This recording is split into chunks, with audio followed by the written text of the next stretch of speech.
This video is not sponsored by the Chinese mobile industry.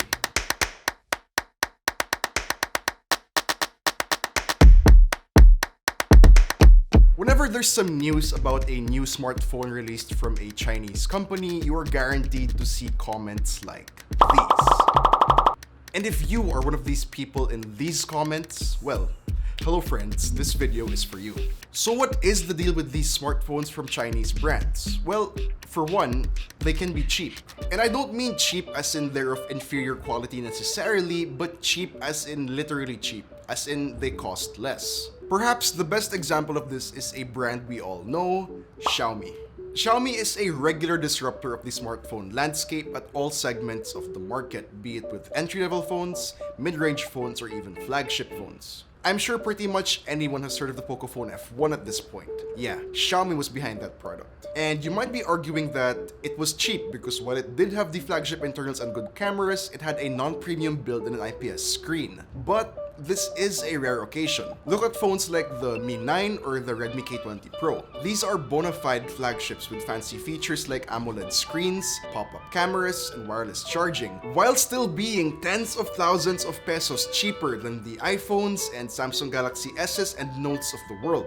But that's not to say that there aren't super premium, expensive flagship smartphones from Chinese companies either. In the era of $1,000 and above smartphones, it's not just Papa Sammy and Big Apple. We also have Huawei, whose flagship P series and Mate series have also become some of the most expensive phones you can get your hands on, typically showing up the rest of the industry with tons and tons of camera features, among other things. But it's not just Huawei though. You may or may not have heard of the Chinese industry giant BBK Electronics. If you haven't heard of them, then you've definitely heard of their brands: Oppo, Vivo, OnePlus, and Realme. Yeah, these guys are under the same umbrella company despite competing against one another. And each of these brands serves either particular segments of the market, like how OnePlus used to focus on flagship killers but is now more of a premium brand, or Realme catering to a younger audience, or even Oppo and Vivo leading the charge with innovative features like Super VOOC charging, pop-up cameras, or in-display fingerprint scanners, while still selling smartphones at the mid-range and entry-level segments. The truth is, a lot of good things can be said about the hardware side of Chinese smartphones, whether it's innovative new features, premium design, or low price markups.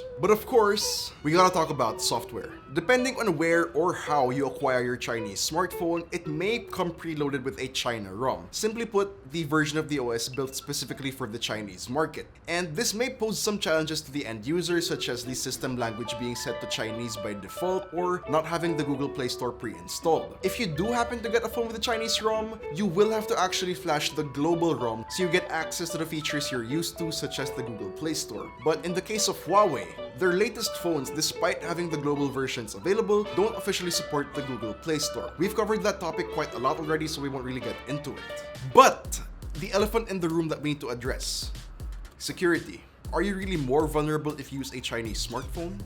Well, if you've been around the internet long enough, you've certainly seen reports that would suggest it's unsafe. But the truth is, despite these, there is no conclusive end-all be-all evidence that using a Chinese smartphone immediately puts you at risk. Any phone, no matter what brand or no matter what country of origin, can be compromised.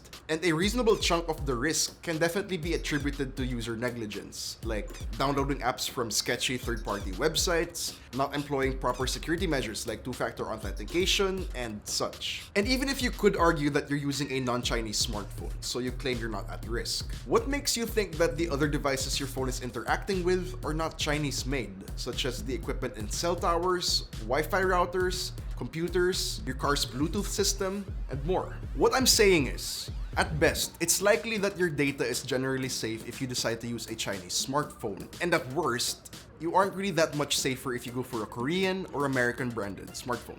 Chinese smartphones might not have the best reputation because of certain unfortunate situations, but that doesn't mean you can't find one that'll suit your needs. Broaden your horizon, research and look past the stigma, but still remain vigilant and intelligent about your smartphone purchasing process. And that about wraps up this video. Now guys, what are your thoughts about Chinese smartphones? Leave them in the comments down below, and if you enjoyed this video, please do drop a like, subscribe to our channel for more content, hit the bell icon to notice new future uploads, and be sure to visit ukitech.com for the latest tech news and reviews.